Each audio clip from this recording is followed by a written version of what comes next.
Wake that ass up. Early in the morning. The Breakfast Club.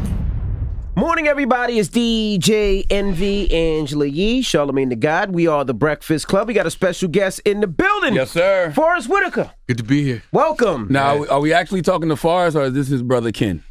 You know, that's not really people talking about that on the net, but really it's two pictures of me. That is okay. Yeah. Oh, I feel like a goddamn idiot. I was like, y'all look just alike, not to be twins. Wow. Yeah, Catfished. just, different Okay. moment, two shames. All right, so y'all really don't look that much alike. Not really, no. We look like brothers, but we don't look that. We're not identical at all. Got you. Well, moving right along. All right. Now let's talk about Godfather of Harlem. Yeah. Now tell us about this flick. Well, we follow Bumpy Johnson, who comes out of prison, goes back into Harlem to be able to try to reclaim his territories. He's been in Wave for about 11 years. Mm-hmm. We get a chance to see him with his family, you know, with Ilfanesh Hedera plays my wife, and, you know, just him like rebuilding his life, rebuilding his structure, fighting against the Italian mob, which is done by Vincent D'Onofrio and Chaz Palminteri and Paul Sorvino. Mm-hmm. Those are the guys we're against. But I think what's interesting about it is it deals with like crime and the civil rights movement, because it talks about the relationship between Bumpy and Malcolm X, which I think is a little known relationship. I had no idea. That's what I was going to ask. I know it's based on real characters, but it's actually based on a real story, because I never heard of Malcolm and Bumpy teaming up to fight white supremacy. Yeah, they do. I mean, you know, Bumpy was always trying to, like, other than the things he did, the notorious things and crime he did, he was also trying to help the community and stuff. Right. I think that Malcolm, you know, obviously when he was Malcolm Little, when he was Detroit Red. Crime.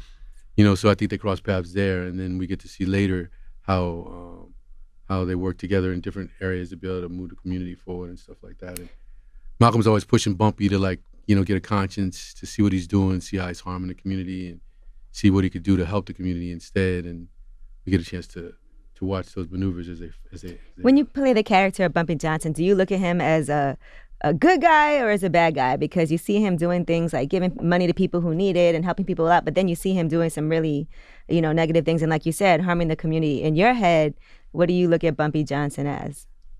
Well, I mean, when I play a character, I don't really judge him like it's a negative. I mean, it's a negative character. I just try to figure out the reasons why they do what they do. Mm-hmm. You know, I mean, I think it's a weird thing, because some of the things that he did was so detrimental to the community and stuff, and so harmful, that you can't overlook like those things that he did as a mobster, as a Godfather of Harlem.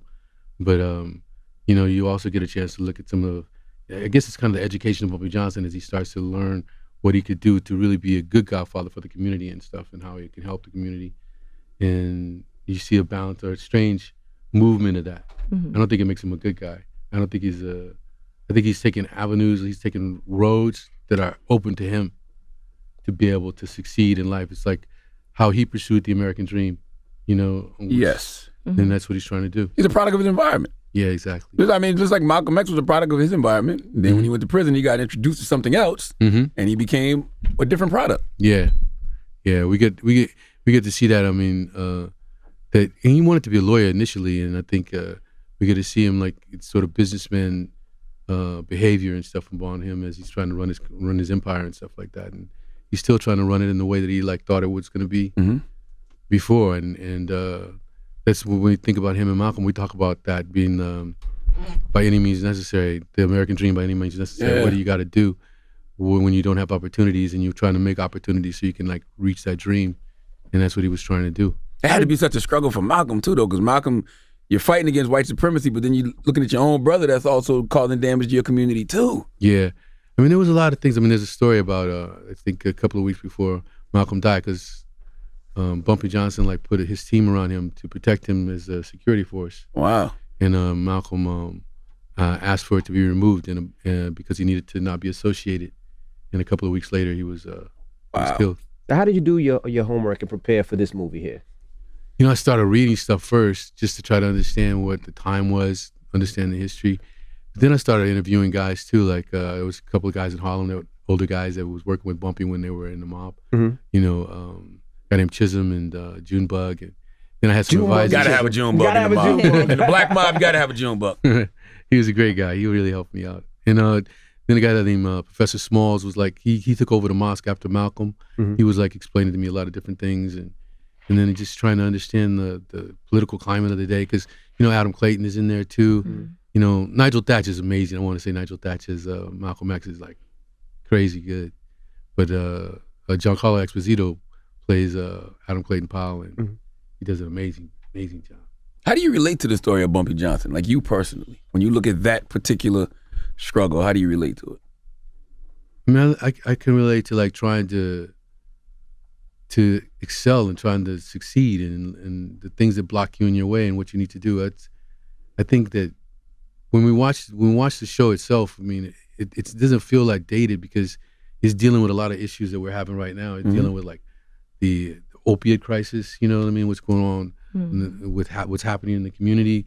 It's dealing with a lot of like polarization of black, white, or that's happening in the country.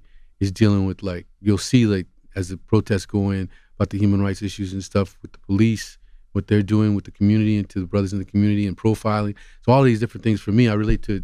It's immediate. It's real. And you said the Me Too movement also, right? Yeah. So how does that deal with the Me Too movement? Because I only saw the first episode.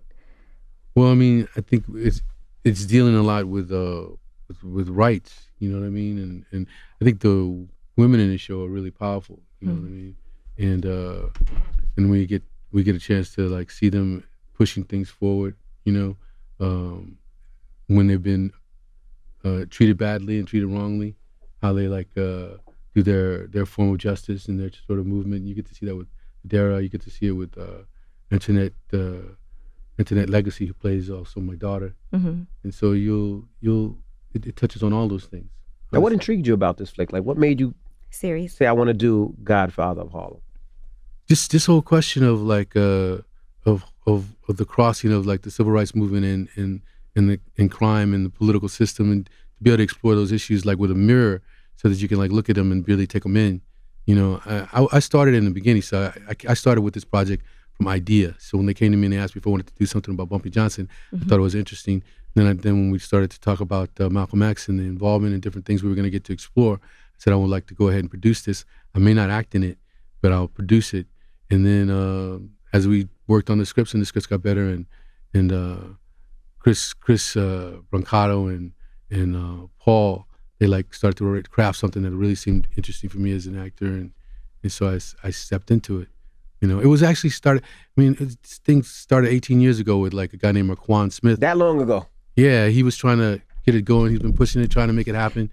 And then finally I met with him and I said, okay, let's try to make this happen. And we were able to get it to happen. I wonder how, I feel like when it comes to civil rights leaders, Malcolm probably would be the only person that would embrace a Bumpy Johnson, only because Malcolm comes from that lifestyle. I don't know if a Martin Luther King Jr. would have embraced Bumpy Johnson. I think that Malcolm X like felt that if the criminals that were running the community were able to like become legit and like start to like work towards the community, they would be the salvation of the community. They could say the community, they were the leaders, they were the people that were like able to organize, and he thought that there was an unused potential that was there that I think he was trying to push forward with Bumpy too.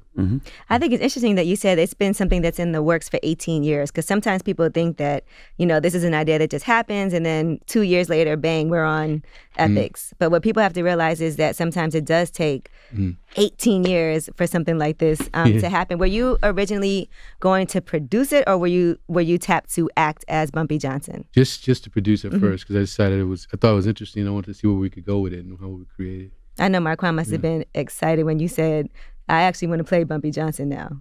Yeah, I think he wanted that to happen all from the beginning, and it worked out because they were a great team to work with. I was lucky. You cast and everybody. You seem like such a gentle giant. Like how did you get into the role of a gangster? I played a lot of I played a few. Oh gangsters. yeah, I was scared. Idi Amin, forget it. Yeah. After I was like, I don't know. Yeah. I just, you just kind of like try to figure out what motivates the person, how they behave, things that's happened in their lives, and then slowly something starts to happen and it comes alive. The character starts to come alive. What do you tap into though? Like you got some old trauma or something that makes you dark? I don't, I use my own stuff from my past, and I use my imagination, and then something happens in the universe where you start to force all that information inside of you, and then the transformation starts to happen on its own. How you get that shit out you though? How do you get it out once you do it? I'm not sure you get it all out. You you get parts of it stay with you as if you're like living a new life again, like you're reincarnating again. Really? You know, you remember some things, you know, like now you've said this phrase a certain way for a long time, and then from the, you know, for your life, you start saying the phrase a different way. You start saying something differently. What about the people around you to be like, enough, Dad. All right, Dad. Like, let's get out of it. You're not bumpy today. I had that when I was working on Last King, when I would talk to them from Africa, and I would be on the phone, and I would be not even realizing I'm using dictator an accent. on the phone. They were kind of like, Like, baby, did you go to school today? What, Dad? yeah, exactly. Come on, Dad, stop. You know what I mean? But it's better to stay in the role though. When you're actually shooting, it's better just to always stay in that zone. Probably right? not to your kids. Yeah, it if you're playing like certain kind of characters that require it, every character doesn't require you to do that kind of work, you know. And you're always part of you is always sort of in that space, but you're not necessarily fully consumed. In the case of like Last King or something, that was something where even when I was dreaming, I was sort of dreaming as the person. Wow. So it was kind of 24/7. Mm-hmm. So that's probably the hardest one to get out of you. That was a tough one. It wasn't as hard. You know, it wasn't hard. Like when I did a movie a long time ago called Bird about Charlie Parker. Mm-hmm. That was harder for me, actually. It was difficult to get the emotional feelings. He was a heroin addict, and I like went to like some really dark places to try to understand like how he was feeling, and it stayed with me for a minute. Mm. And you know, like the other one that stayed with me for a minute too is like when you play characters who have mental health issues, schizophrenia, bipolar issues. Those kind of things are really difficult as they are in real life, but you start playing around with your neurology in your mind, and you sometimes takes a while to get it to like realign itself. How do you balance with family and the movies and being gone for so long at times, and you have 4 kids? How do you balance that? I just try to be there, you know, for them as best I can, give them the love I can, and they're growing up too. You know, they're adults, you know, and they're doing their thing, and we see each other. One of them's here at NYU working and stuff, going to school and stuff, and the other ones are musicians, and I have a really tight relationship with them. So. Do things like Oscars matter to you? Like when you're playing a role, and people are like, this is going to earn him an Oscar, or do you think about those things? No, that's a mistake. You know, I think you have to figure out what you want to do and why you want to say it, how much you want to give, and that's it. And try to do something special. And those things happen. That's a bonus of some sort. But if you strive for it, a lot of times you miss the story on the way. Mm-hmm. So after you did Last King of Scotland, you didn't watch it and say, man, that might be Oscar worthy. Well, people were saying that, you know, when I was working on the part. So, but did you personally feel like that? I got to be honest. Those are not drivers for me. Gotcha. Mm-hmm. Awards are not drivers for me. It's easy to say, I guess. I mean, I've been fortunate. I've been acknowledged for my work. Yeah, you got one. You won like, Best a lot Actor. of different things, but that's not a driver for me. My thing was like, you know, every time I play a character, I get to explore like the human condition. I get to understand another person and understand how they connect to me, and that was what I was doing all along. I've been doing that since I started. That's the reason why I started doing it. And whenever I step aside from not doing that, then something goes wrong. But what about when you take a step back and you just stand at that Oscar at the house and you're like, wow, I'm a black man who won an Oscar for Best Actor. Like, there's not a lot of those. Oscar's so white. Yeah, I guess, you know, I started, you know, I did when I did Bird, when I was at Cannes, they gave me the Palme d'Or. I was young, I was a kid. So those awards were more unique in the international marketplace and where the world is and stuff. And so I had a different kind of, I don't sit around thinking, okay, I won this and I got to be honest, I really don't think about it at all. Wow. Are there any roles that you passed up, like, I should have took that role? It was you know what? Actually, not too much. No. Really? I made some great decisions. What was the one that was on your mind? Because I was trying to think if there was a movie where this director was one. What is his name? I can't remember the name of the movie. Okay, so it wasn't that great then. I remember thinking about the guy, about this character. He wanted me to play the father, and I was like, and it was a stepfather, and I thought it was an interesting idea. The character, I can't even describe it. It's boring because I'm not saying anything specific. So. Right. Are there any roles that you are embarrassed you took?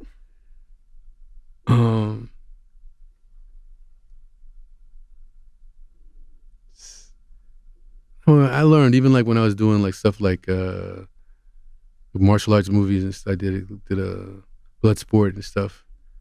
Bloodsport was great. I like martial arts, and it was a great experience. I grew a lot being in China and stuff, and so my experiences are. I think I've taken the right steps. Gotcha. What are some stories that you feel like haven't been told yet that need to be told? I think human stories about conditions and stuff, or trying to overcome. Particularly, I think it should be some more films to try to make you understand issues with mental health and stuff. And how it affects us in the community and how it affects us, as a people itself. I would like to see more with somebody who has the understanding of what that means to be able to put that out.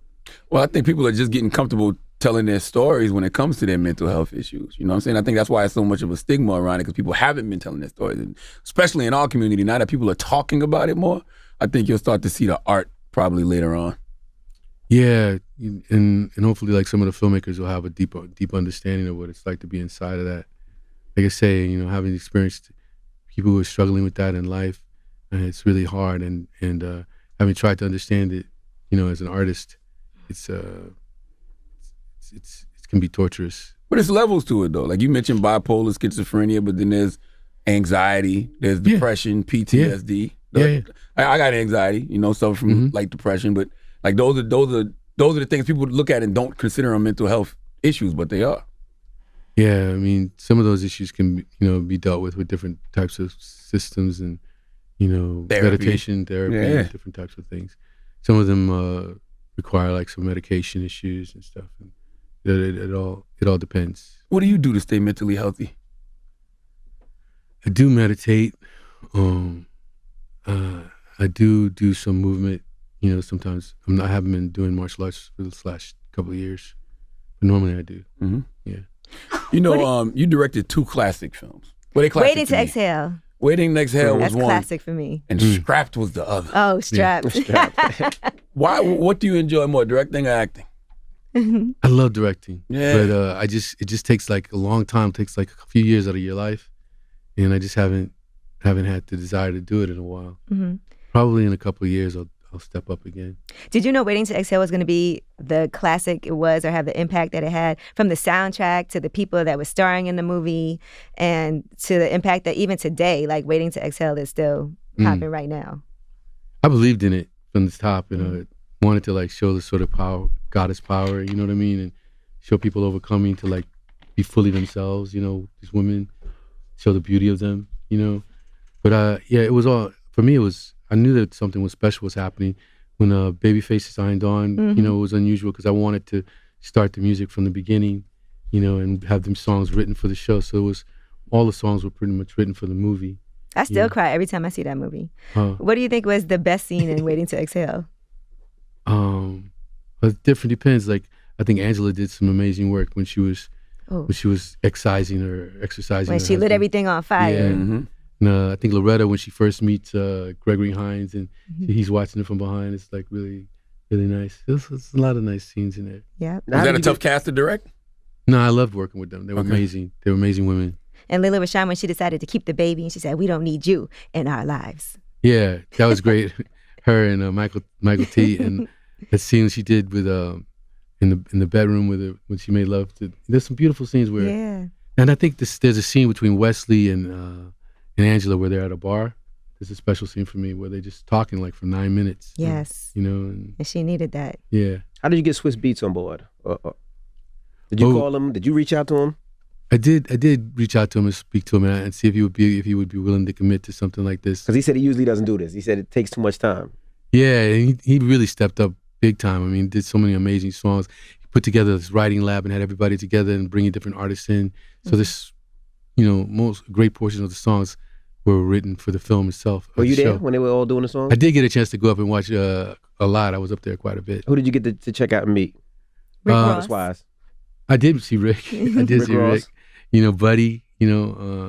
Jadena. Yeah, a number of people. Yeah, it was great. There was some amazing artists that worked on the soundtrack. They really helped make the show. I mean, I think every week on the show, probably there's 2 new songs that come out that are used. And it was important for me, like as a producer, like that the show got to make you be authentic and true, but that the music itself, like there was exterior that was surrounding it, would allow you to realize those feelings today. So it has 3 levels of music in it. It's got the score, you know what I mean? Mm-hmm. It's got the music from the time, the needle drops from the time that are playing inside the scenes, and then you have this commentary in a way of how that relates to our lives, and that's done by the artist that Swizz was able to pull together to be able to do an amazing soundtrack. Oh. As a director, you was talking about Waiting Next But when you look back on Scrapped, when you look back on that, how do you feel about that project? I was amazing. I loved doing it. I shot that in New York. It was a lot of new. Most of the actors were new. It was like 90-something% of them had never acted Bokeem before. Woodbine, Fredro Starr. Yeah. And then there was a lot of like Busta and a lot of different artists too, the music artists that were playing different parts in the show. And that was an amazing growth time for me as an artist. To learn how to shoot that film and try to capture the power of it. And I remember with Fredro, he was doing the group Onyx, and so he'd already had a voice that was really, a rebellious voice, and so that voice became part of the system in the show itself, and it worked out really good. How did you feel back then as an actor when all the rappers started to get all of the roles? I mean, I think that if it's the right person, it doesn't matter where they're from, if they're rap artists. I think some of the rap artists that were coming into the show, they had a sense of self that allowed them to shine in the film itself because they had a power, that projects itself on screen, and that's part of it, Was it easy coaching them as a director?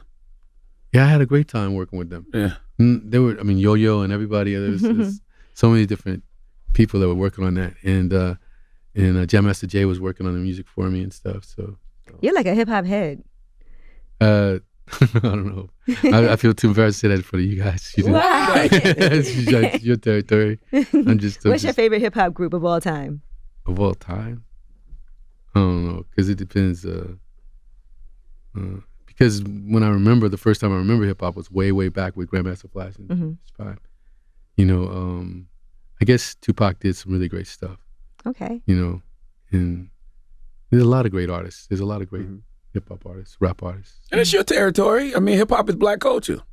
Yeah, but I'm just saying, never mind. People personally. I didn't need to say that because I have worked with a lot of artists and stuff, and I've been really fortunate. They've done some amazing work. And why Epics? So tell me how that deal happened for Godfather of Harlem. We have been looking around for a deal for it, and actually everybody was thinking it wasn't going to happen. Then I went in with Chris to meet with Michael Wright at Epics, and we talked about the music, we talked about what we were going to do, and he signed on right in the room. That's what happened. And I think it's been a great partnership. They've been really just completely supportive of what we're doing and how we do it, and you couldn't ask for more. Do you consider your personal values when it comes to accepting a role? I always consider what I'm doing, what I'm saying and stuff, what I'm playing a part. Even not just the part, but what the project is saying itself. I think it's important to stay true to yourself and true to your ideals and stuff, and realize that you have impact. You're impacting different people's lives and stuff, and you got to have some conscience around that. Is there anything you've ever turned down because of your personal beliefs, values? Yeah, I'm just not good at pulling out of the hat names. Yeah. Obviously, we've discovered that already. Do you also sing?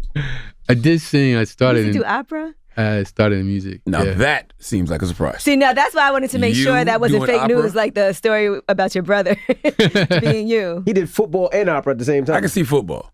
Yeah. Opera? I was studying classical voice, and actually I got my first agent as an actor from an opera, a light opera. I just did a musical, in London with Dave Talbot. It's called Jingle Jangle, and I played Geronicus Jangle, who's an inventor who creates magical things, and all his inventions get stolen, and then his granddaughter comes back into his life to make him believe again. Now you're so soft spoken, so I can't see you. Oh! Can we hear a note? Just one note? Just one note? Nah, come on. Just one little bit. You don't want to put out an album Just or one anything? little bit. I don't know. Nah. Nah.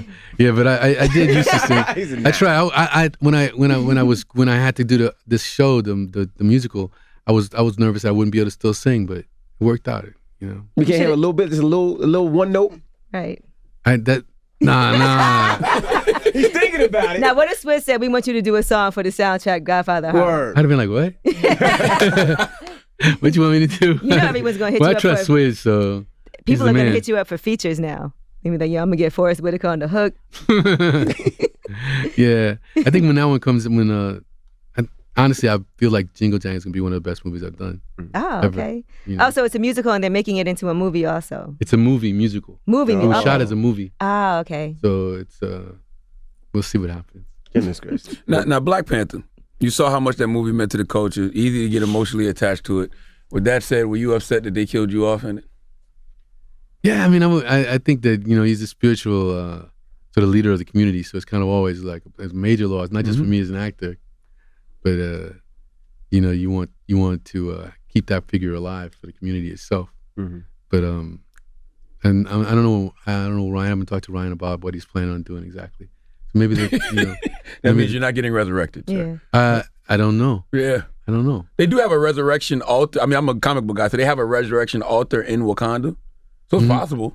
I mean, you saw already like that he was visiting his father and stuff. Yep. So I mean, being a spirit and stuff like that, it's like I don't know, I don't know. But I love that. This is an obviously amazing movie and amazing project. And I'm just happy that I was involved with it. I got a chance to be involved with like a lot of those kind of moments of movies, like the Waiting to Exhales or the Strapped. Scrapped. Scrapped is a classic, bro. I don't care what nobody say. Now, I see Will Smith playing Nicky Barnes. What is it about these old crime bosses from Harlem? Oh, I didn't that's know so he was doing intriguing? that. Is he doing it? Yeah. Oh, for Netflix. It's for a Netflix show. But what is it? A show? Yeah, I it's a thought it was a Netflix show. movie. I forgot the name of it. The Circuit or something? Or maybe it is a movie, but I just know Yeah, he's I think it's a movie. playing Nicky Barnes. But it's like, what about these old crime bosses is so intriguing, especially the ones from Harlem? I mean, they get to wield power and like you get to see, these kind of iconic figures, to have control of their own destiny in their own communities and stuff. And when they have their own moral codes, and if you break that code, they act immediately. And I think people want to, some part of themselves feel like they could do that, like they can control their lives and live by what they believe and die by what they believe. And these characters are figures that do that. Yeah. It's hard to know, to get tested. People walk up to that thing where you say you would die by this moment, by this belief, but would you really? And we get to watch them do that a lot. What was your childhood like? How did you even get into the acting world? I was born in Texas. I was raised in South Central till I was about 11, and then in California. Then we moved out to Carson on the Carson-Compton line, and I was studying, just like normal, just living during the whole period of time where there's the birth of the gangs and birth of the Crips and Bloods, and that was kind of shaping myself because that sent me across town. I had some problems with some of the gangs there, so I had to be sent to another part of town, and that changed my life because I went over to the west side of town, and then I started to like get into music and stuff, and the music led me into acting, and then here I am. What Did you ever problem did think you have about- with the gangs? Like, why did the gangs have a problem with you? Because you didn't want to join, or? They like did something sort of violent, and I like was protesting and like fighting back, and so then it was a question of like meeting them after, the meet after school in that case was like more like about gangs, guns and stuff like that. So in order to be safe, my mom was a teacher, so she decided to move me out. I was going to school in Compton, and she sent me across to another part of town. Did you ever feel pressured to join a set? No. Never. No, I knew lots of guys who were, but no, that wasn't gonna be me. I mean, even that event that happened was a part of that. Like they were mistreating people around me, and they would try to mistreat me, and I wasn't standing for it, and then that turned into a question of my life or not. Yeah, that took a lot of balls in the middle of Compton. You said Compton, right? Woof. To stand up to the gangs. Yeah, I guess. Yeah, that's And his what mom happened. was a teacher, so she knew. Yeah. Did you catch a lot of shit for your name, Forrest, when Forrest Gump came out? People have said that joke a lot to me, but I'm like the third one. My mom, my father, and my grandfather named Forrest. So it's a family name. Did you feel a way when you saw the movie title? Like, wait, Forrest Gump? yeah. Not really. Yeah. Yeah, but people definitely made, the whole joke about run, Forrest, run and all that kind of stuff. A lot of memes that you could create You now. said that They in your didn't have gym those class? then. Pretty school. Just in general. What do I you don't know watch where. on television when you're at home? Like, do you watch anything trashy, or you don't watch like 90 Day Fiance? You said anything like, trashy? Yeah. You watch any reality You watch shows The or anything that Bachelorette? would be like, You watch Love and I Hip Hop? can't believe Forrest Whitaker watches this. What do you? I watch a lot of like sci-fi shows. Sometimes I've watched things like that. Things that'll make me that I don't have to think. But I don't really watch reality shows. I'd be surprised. What do you think about all these reboots that are happening? They're rebooting a lot of things. They rebooted The Twilight Zone. I know you like us. I did one of those. Still rebooted The Twilight Zone. I was a host on it for a while. And, You got that kind of voice. Yeah. I don't have a problem. I mean, I think it's always, if you're gonna redo something, it's better to redo something that wasn't good than to try to redo something that was great. Yeah, but then if it wasn't good, why would people want to go see it again? You can make it in this. You can make, sometimes, if you look at the structure, you can make something great out of something that wasn't that good. But, you got an amazing film and then you like try to redo it. That for me, like, it's a mistake. So you said you watch things that make you not want to think. So you look for, you try to steal your mind, basically. Yeah, I don't really, I guess so. So you pay attention to social media? And Because you saw the meme with your brother. yeah, I knew about that. Yeah. Yeah, no, I can't say I do it completely because I don't have Instagram. There's a bunch of accounts that say it's me, but it's not me. And then, but I have Twitter and old school do that. Do you see the memes about yourself? Because they always come for your eye. And your eye creates a lot of content on social media. Have you seen any of those? I've seen some of them. Yeah. I mean, that's gonna happen, Yeah. I remember you said once that you were contemplating having cosmetic surgery on your eye. Oh, because there's not cosmetic surgery, because it limits my vision. Like when I look up, you know what I mean? And if there was a way to fix it, then I would have better vision. I'll be able to see more fully. So there's no way to fix it. I heard, there was a guy that told me there was, but then I just. Eyes are risky too. You don't Yeah, want to do something and then it doesn't go the way you anticipated, and then now it's worse. Yeah, that's what I was worried about. Now, is it a condition? Because after 11 o'clock, my eye does the same thing. And I always say when it happens, I'll be like, I'm looking a little Forrest Whitaker-y right now. So is it like a condition or? This is called ptosis. It's like I don't know, condition or whatever. But Yeah. I mean, I guess it's fine. And, if that's what you think when you think about it, if I come into your mind because of that. Right before he goes to sleep, you come I in don't know what to his say. mind. He's a kinky guy, so you never No, know for I'm us. talking about when I'm out after 11. Nah, you said late No, I night. didn't. I said when All I'm out after 11. All right. Are there any things that you worked on that you would like to do a reboot of?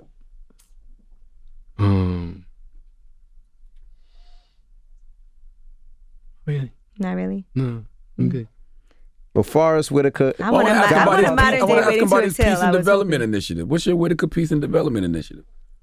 So I have an organization that trains youth in conflict resolution and development, and basically in peace building and in community building or social entrepreneurship. We're in like 5 countries. We're in the South Sudan, Uganda, South Africa. We are in Mexico, and we're in now we have a program in the Los Angeles City School District schools. Now you want to raise $1 million in 5 years? Is that People. People. No, we're gonna this is the goal to work with them. We worked with about 400,000 people so far since we started the organization and stuff, and we've started about 50 businesses. We'll start about 150 businesses by the end of next year. So How can people get involved if they want to follow you and help and follow your mission? they can look up WPDI.org and see what we're doing and stuff, and step in and try to do it like that. All right. Well, Godfather of Harlem this Sunday. Word. At what time? 9. It's at 9. Damn It's at Forrest. 9. 9. It's at 9. I got you. I just know. No, I just know the. I didn't know the day. I know we're I got you, starting on the Forrest. It's at 29th. 9. If it's one thing you're supposed to know, it's that. 9 o'clock Nah. this Sunday, and we appreciate you for joining us. Thanks. All right. As far as Whitaker, it's the Breakfast Club. Good morning.